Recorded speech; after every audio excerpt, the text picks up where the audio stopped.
Dear student, आलोक physics tutorial classes की ओर से मैं Sudama Singh, department of physics, doctor Nagendra जब महिला कॉलेज रोहतास बिहार में आप सभी का स्वागत है।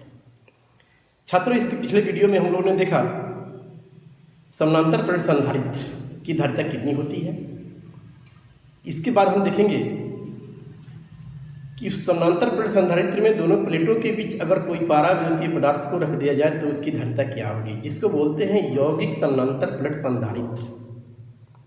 इसी में हम देखेंगे समानांतर प्लेट संधारित्र में संचित स्थितिज ऊर्जा, इसके बाद संधारित्रों का समायोजन जिसमें श्रेणी क्रम समायोजन और समानांतर क्रम समायोजन। तो आइए हम देखते हैं सबसे पहले यौगिक समानांतर प्लेट संधारित्र, कंपाउंड पैरेलल प्लेट कंडेंसर, जिसमें एक्स वाई समानांतर प्लेट संधारित्र है जिसके प्लेटों के बीच की दूरी स्मॉल डी, प्रत्येक प्लेट का क्षेत्रफल कैपिटल ए, प्लेटों के बीच एक ऐसे पाराविद्युतीय पदार्थ को रख दिया गया है जिसके गुटके की मोटाई है स्मॉल टी, इसकी आपेक्षिक विद्युतशीलता जिसको बोलेंगे हम पाराविद्युतांक एप्सिलॉन आर। इस हालत में जब ही हम इसको रखेंगे गुटके को, तो बीच में जो एयर है, एयर के परत की मोटाई टोटल डी में से आउट हो जाएगा, यानी हवा के परत की मोटाई हो जाएगी डी माइनस डी। जब इस संधारित्र को कैपिटल क्यू कूलम से आवेशित करेंगे तो संधारित्र का संग्राहक धन आवेशित हो जाएगा, जबकि संघनक के भीतरी पृष्ठ पर माइनस क्यूसी और बाहरी पृष्ठ पर प्लस क्यूसी आवेश प्रेरित होगा। इसमें प्लस क्यूसी आवेश पृथ्वी में जाकर उदासीन हो जाएगा या किसी दूसरे चालक को आवेशित कर देगा। इस हालत में संग्राहक धन आवेशित, संघनक हो जाएंगे ऋण आवेशित। तो ऐसी स्थिति में दोनों प्लेटों के बीच कुछ भाग एयर है जिसकी मोटाई है डी माइनस डी, जबकि इसमें कुछ भरा हुआ है पाराविद्युतीय पदार्थ जिसकी मोटाई है डी। तो एयर में इलेक्ट्रिक फील्ड अलग उत्पन्न होगा जिसको इंडिकेट किया गया है E1 से, जबकि इस पाराविद्युतीय पदार्थ के गुटका में इलेक्ट्रिक फील्ड उत्पन्न होगा E2। तो देखते हैं हम हवा में उत्पन्न विद्युतीय क्षेत्र, विद्युतीय क्षेत्र की तीव्रता E1 equal to 1/ε0 into sigma. Sigma है पृष्ठीय आवेश घनत्व, जो होता है आवेश बटा में पृष्ठीय क्षेत्रफल। आवेश दिया है आपने Q, एरिया प्लेट का है A, Q/A। पारावैद्युतीय पदार्थ, पारावैद्युतीय पदार्थ में विद्युतीय क्षेत्र की तीव्रता, विद्युतीय क्षेत्र की तीव्रता E2 equal to 1/ε into sigma. 1/ε को लिख सकते हैं ε0 इंटू ε, जो अपेक्षित विद्युतशीलता है। सिग्मा को लिखेंगे आवेश बटा में पृष्ठीय क्षेत्र। इससे हम प्राप्त करेंगे इस समानांतर प्लेट संधारित्र के दोनों प्लेटों के बीच विभवांतर। तो विभवांतर में इकाई धन आवेश को संघनक से ले जाएंगे संग्राहक तक, तो जो कार्य करना पड़ेगा वही कार्य इन दोनों प्लेटों के बीच विभवांतर के बराबर होगा। तो इकाई धन आवेश को जब x से y तक ले जाएंगे हम, तो d माइनस t दूरी हवा में तय करनी पड़ेगी, जबकि t दूरी उस पाराविद्युतीय पदार्थ में तय करनी पड़ेगी। इसलिए संधारित्र का नाम देंगे हम यहाँ यौगिक समानांतर प्लेट संधारित्र का परिणामी विभवांतर, परिणामी विभवांतर डेल्टा V से इंडिकेट करेंगे। आपको मिला होगा विद्युतीय क्षेत्र की तीव्रता डेल्टा V/डेल्टा x, माइनस में इसका मॉडुलस ले लेंगे तो ये आ जाएगा डेल्टा V/डेल्टा x।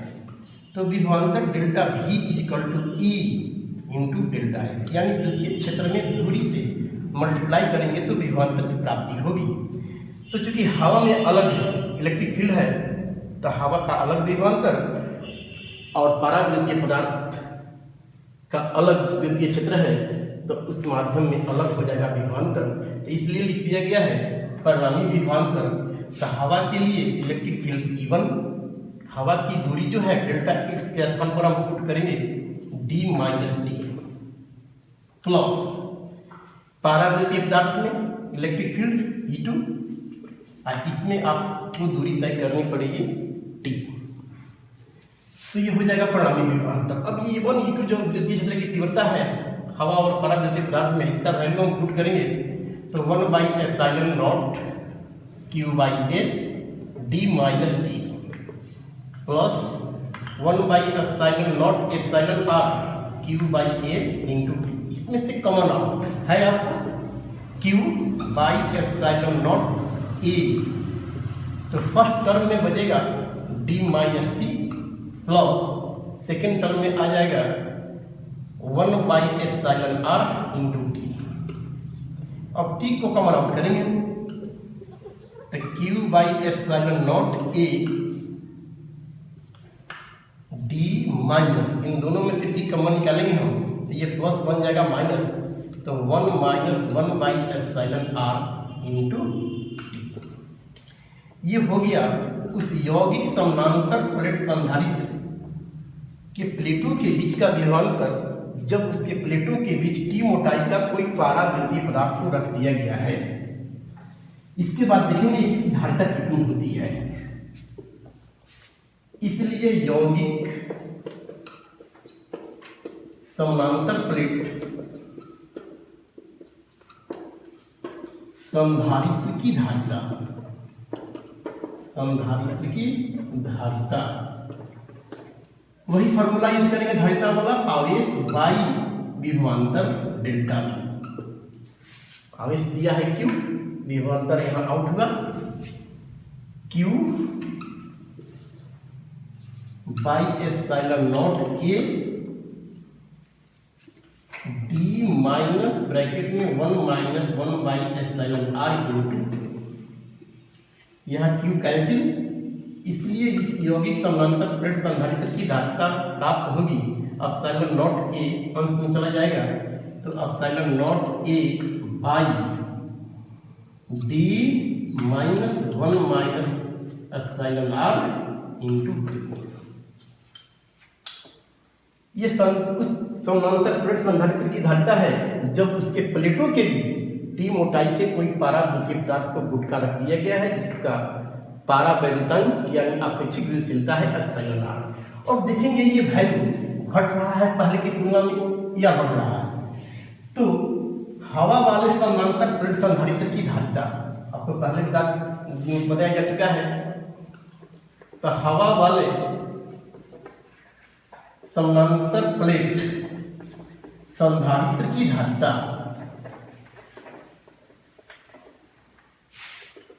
जिसको इंडिकेट कर देंगे यहाँ C0 से ε0 A बाई D। अब इन दोनों को डिवाइड करते हैं, देखते हैं कितना आता है। इसलिए C/C0, तो C का वैल्यू है ε0 A by D minus bracket में 1 minus 1/εr into T. C0 का वैल्यू ये ε0 A by D, ε0 A cancel D अंश में चला जाएगा तो C/C0 इक्वल टू होगा D by D minus bracket में 1 माइनस 1/εr इंटू टी। तो यहाँ D greater than D minus bracket में 1 minus 1/εr into T. D बड़ा है इस वैल्यू से, तो जब ये बड़ा हो गया नीचे वाला छोटा हो गया, इसलिए धारिता C also greater than C0। इससे स्पष्ट हुआ कि जब समानांतर प्लेट संधारित्रों के बीच अगर टी मोटाई के कोई परावृत्तीय पदार्थ को रख देते हैं तो उस संधारित्र की धारिता में वृद्धि हो जाती है। इसके बाद स्टूडेंट देखते हैं कि समानांतर प्लेट संधारित्र की कितनी स्थितिज ऊर्जा होगी। तो एक्स वाई वही समानांतर प्लेट संधारित्र है, इसके प्लेटों का क्षेत्रफल है ए, प्लेटों के बीच की दूरी है डी, बीच में एयर है जिसका अपेक्षित गतिशीलता साइन नॉट। तो इस समानांतर प्लेट संधारित्र की धारिता C is equal to epsilon naught a by d. यदि प्लेटों के बीच का विभवांतर अगर भी है, यदि विभवांतर भी हो तो संधारित्र में संचित स्थितिज ऊर्जा, संचित स्थितिज ऊर्जा, इसको इंडिकेट करेंगे हाफ यू से हाफ सी भी स्क्वायर, जो पहले प्लॉट कर दिया गया होगा। तो 1/2 सी का वैल्यू पुट करेंगे हम epsilon naught a by d into भी स्क्वायर। संधारित्र में संचित स्थितिज ऊर्जा का घनत्व कितना होगा, जिसको बोलते हैं हम ऊर्जा घनत्व। तो संचित स्थितिज ऊर्जा घनत्व, स्थितिज ऊर्जा घनत्व निकालने के लिए संचित ऊर्जा में उस संधारित्र के आयतन से विभाजित करेंगे तो घनत्व की प्राप्ति होगी। तो संचित ऊर्जा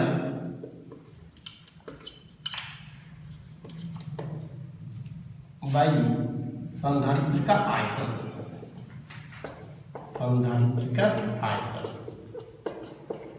तो संचित ऊर्जा हो गया half epsilon naught a by d into v square by संधारित्र का आयतन। एरिया में दूरी से मल्टीप्लाई करेंगे तो पूरा इसका आयतन होगा तो ए इंटू डी, ए यहाँ कैंसिल, डी आकर के नीचे गुणा हो जाएगा डी स्क्वायर, तो 1/2 epsilon naught v square by d square. इसको लिख देंगे हम 1/2 epsilon naught v by d पूरा के स्क्वायर। चूंकि द्वितीय स्थितिज ऊर्जा delta v by delta x, तो यहाँ विभवांतर माने हैं भी डेल्टा एक्स है, विभवांतर माने हैं भी डेल्टा एक्स दूरी प्लेटों के बीच की है डी, तो यहाँ वी बाई डी जो प्लेटों के बीच विद्युतीय क्षेत्र की तीव्रता के बराबर होगा। तो संधारित्र में संचित स्थितिज ऊर्जा घनत्व 1/2 epsilon naught v by d का होल स्क्वायर, अब वी बाई डी को हम लिख सकते हैं ई, तो 1/2 epsilon naught into E square. तो यहाँ से प्राप्त हो जाएगी संधारित्र में संचित स्थितिज ऊर्जा। इसके बाद गोलीय संधारित्र और बेलनाकार संधारित्र का इसी प्रकार हम अध्ययन करेंगे, जो क्लास में आपको पढ़ाई होगी, उसको यूज करके हम ऊर्जा और ऊर्जा घनत्व की प्राप्ति कर लेंगे। तो आइए स्टूडेंट देखते हैं हम संधारित्रों का समायोजन, कॉम्बिनेशन ऑफ कंडेंसर। आप अंडर 10 में देखा होगा प्रतिरोधों का समायोजन, जिसमें श्रेणी क्रम समायोजन और समानांतर क्रम समायोजन। इसमें आप देखेंगे संधारित्रों का समायोजन। तो फर्स्ट ऑफ ऑल देखते हैं number 1 series combination of condenser. Condenser का सिंबल पहले बताया जा चुका है। इसमें पहले संधारित्र का कंडेंसिंग, दूसरा लाइन होता है कंडेंसिंग। इस कंडेंसिंग को दूसरे के कलेक्टिंग से ऐड कर देंगे, पुनः एक खाली हो जाएगा कंडेंसिंग। इस कंडेंसिंग को तीसरे के कलेक्टिंग से कनेक्ट करेंगे। इस क्रम के अनुसार सारे संधारित्र को ऐड कर देंगे, कनेक्ट कर देंगे, तो वो हो जाएगा सीरीज कॉम्बिनेशन ऑफ कंडेंसर। अब यहाँ इसको चार्ज कर रहे हैं क्रॉस सी आवेश से, तो ये आवेश आकर के ये डिस्ट्रीब्यूट हो जाएगा पूरे कलेक्टिंग पर, इलेक्ट्रिक इंडक्शन होगा। तो कंडेंसिंग के आंतरिक पृष्ठ पर माइनस आवेश, बाहरी पृष्ठ पर प्लस आवेश। ये प्लस क्यूसी आवेश चला जाएगा, पुनः सेकेंड कंडेंसर को चार्ज करेगा। ये प्लस पुनः हो जाएगा माइनस, फिर यहाँ से प्लस किसी आवेश तीसरे को चार्ज करेगा। इस तरीके से आवेश बिना कम हुए जितने संधारित्र जुड़े हुए हैं उसमें डिस्ट्रीब्यूट हो जाएगा, पहुंच जाएगा। यानी संधारित्रों के सीरीज कॉम्बिनेशन में संधारित्र आपस में इंड टू इंड कॉम्बिनेशन में जुड़े होते हैं। इसमें कोई आवेश का डिस्ट्रीब्यूशन नहीं होता है, आवेश का कोई बंटवारा नहीं होता है, लेकिन सभी का अलग अलग जुड़ा हुआ है कलेक्टिंग कंडेंसिंग। इसलिए हर संधारित्र के प्लेटों के बीच विभवांतर अलग अलग होगा। इस विभवांतर को मैंने मान लिया V1 V2 V3 dot dot Vn। अब परिणामी विभवांतर क्या होगी? तो परिणामी विभवांतर, जब विभवांतर क्योंकि एक अदिश राशि है तो परिणामी विभवांतर को सीधा ऐड कर देंगे V1 V2 V3 जय को रहेगा एंड सो ऑन Vn। धारिता आपको पता होगा C बराबर Q बाई V, तो V बराबर Q बाई C। तो V1 निकालने के लिए आवेश तो इसमें चार्ज हुआ है Q, इसका कैपेसिटी है C1, तो Q बाई C1 से प्राप्त होगा इसका विभवांतर पहले वाले का। सिमिलरली सेकंड का निकालेंगे तो इसमें भी चार्ज किया है Q, लेकिन इसकी धारिता है C2, तो Q बाई C2 से प्राप्त होगा V2। पुनः V3 निकालने के लिए Q by C3 and so on, last वाले को Q बाई Cn। अब यहाँ से Q कॉमन आउट हो जाएंगे तो आ जाएगा 1 by C1 plus 1 by C2 plus 1 by C3 dot dot 1 by Cn। यदि समानांतर क्रम में जुड़े इन सभी संधारित्रों की समतुल्य धारिता, यदि श्रेणी क्रम में समतुल्य धारिता का और नाम देता है प्रभावी धारिता CS हो तो C धारिता S सीरीज के लिए आया हो तो परिणामी विभवांतर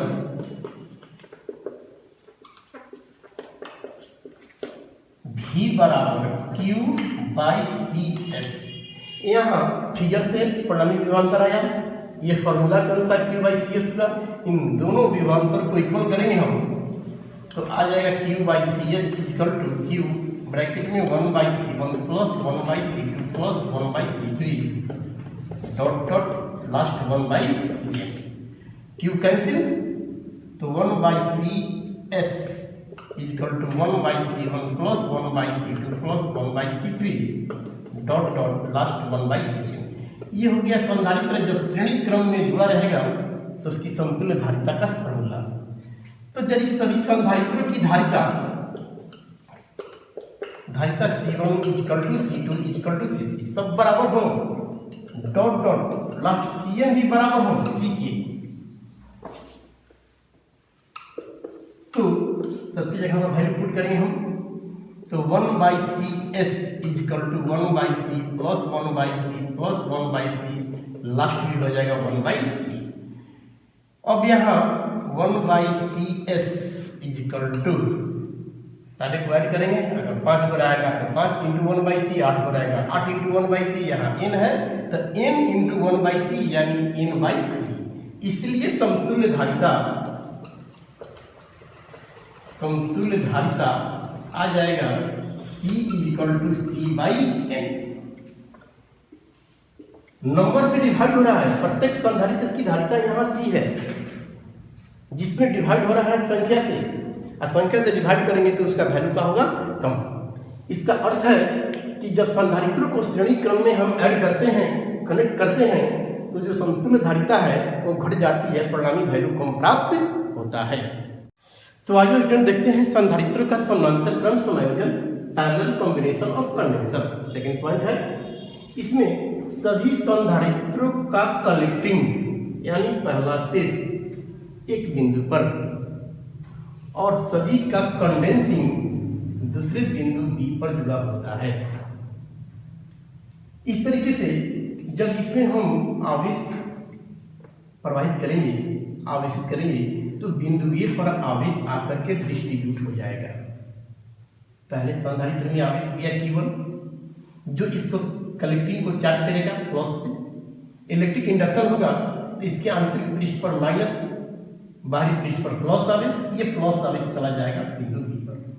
पुनः दूसरे पर आवेश Q2 चार्ज करेगा सेकंड कंडेंसर को, इसके आंतरिक पृष्ठ पर प्लस, बाहरी पृष्ठ पर माइनस, पुनः बाहरी पृष्ठ पर आवेश Q2 चला जाएगा बी पर। इस तरीके से संधारित्र से आवेश से निकल करके सारे आवेश बिंदु बी पर मिलेंगे। यानी संधारित्रों के समानांतर क्रम संयोजन में एक बिंदु ए पर आवेश का डिस्ट्रीब्यूशन होता है, जबकि वही आवेश निकलते हैं तो दूसरे बिंदु बी पर सभी आवेशों का कंबाइंड होता है। इस तरीके से आवेश तो डिस्ट्रीब्यूट होते हैं, लेकिन सभी संधारित्रों का पोटेंशियल डिफरेंस विभवांतर समान होगा। तब इस संधारित्र जो समानांतर क्रम में जुड़े हुए हैं, इसकी समतुल्य धारिता क्या होगी? तो यहाँ आवेश का डिस्ट्रीब्यूशन हो रहा है, तो परिपथ में प्रवाहित आवेश, परिपथ में प्रवाहित आवेश Q है, जो डिस्ट्रीब्यूट हुआ है Q1 Q2 Q3 Qn में, तो सभी को ऐड कर देंगे तो टोटल आवेश के बराबर होगा। तो Q1 plus Q2 plus Q3 जैगो रहेगा तैगो जोड़ेंगे, एंड सो ऑन, लास्ट है Q1। धारिता मान लिया गया है सभी का वही C1 C2 C3 dot dot Cn, और सभी का पोटेंशियल डिफरेंस विभवांतर भी होगा। तो यहाँ धारिता C बराबर Q बाई V, फॉर्मूला के अनुसार आवेश Q इक्वल टू हो जाएंगे CV। तो पहले आवेश Q1 के लिए हम फॉर्मूला यूज करेंगे C1 into V, second plus C2 into V, third Q3 हो जाएगा C3 into V, and so on, last Cn into V। सभी का पोटेंशियल सेम टू सेम है। यहाँ V कॉमन हो जाएंगे तो C1 plus C2 plus C3 and so on, last Cn। यदि समानांतर क्रम में समतुल्य धारिता अगर P हो गया पैरेलल के लिए हो, तो कुल आवेश Q बराबर प्रवाहित कुल आवेश करते हैं, प्रवाहित कुल आवेश Q बराबर CV, यहाँ कुल आवेश तो कुल धारिता यानी समतुल्य धारिता तो CP into V।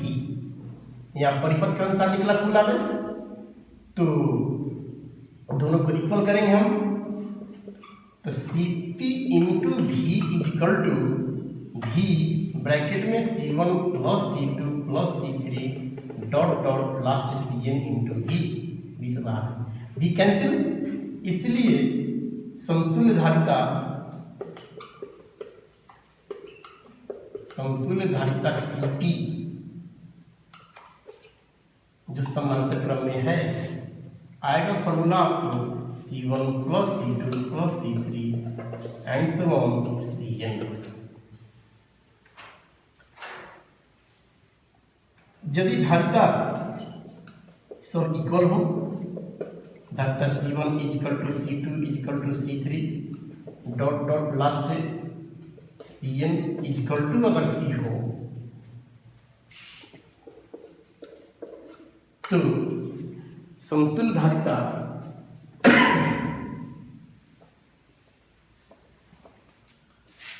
Cp equal to C plus C last में हो जाएंगे C।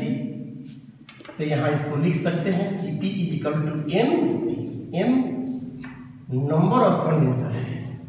पहले वाले में आया था श्रेणी क्रम में C पाई है, समानांतर क्रम में N से मल्टीप्लाई हो रहा है, यानी जो समतुल्य धारिता है प्रत्येक संधारित्र की धारिता C से अधिक प्राप्त होगा। इसका अर्थ हुआ कि संधारित्र को अगर हम समानांतर क्रम में जोड़ते हैं तो समतुल्य धारिता अधिक प्राप्त होती है। तो इन दोनों स्थिति से श्रेणी क्रम में आपको CS आया था C बाई N, समानांतर क्रम में आया CP इक्वल टू NC। हम दोनों का रेशियो क्या होगा, दोनों का अनुपात क्या होगा, अनुपात करने के लिए डिवाइड कर दिया, C कैंसिल, तो CS by CP equal to 1, N आके यहाँ मल्टीप्लाई हो जाएगा N स्क्वायर, यानी CS is to CP equal to 1:n², 1:n²।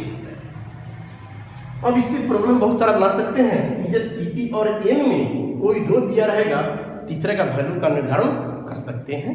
Thank you.